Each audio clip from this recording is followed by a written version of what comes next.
Aziya Futbol Konfederatsiýasynyň kubogyny almak uğruna bolan oýun öz boşlugy sport bayramçylygyna urly.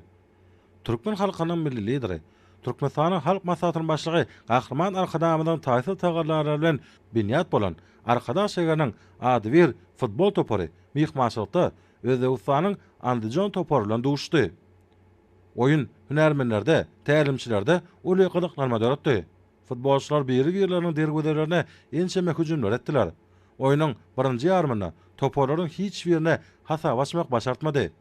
Gyzykly bolan duşugyň ikinji yarımı çekilişli ýagdaýda geçdi. İkinji yarımyň 60-njy minutunda Andijon toparynyň futbolçylary hasa başdylar.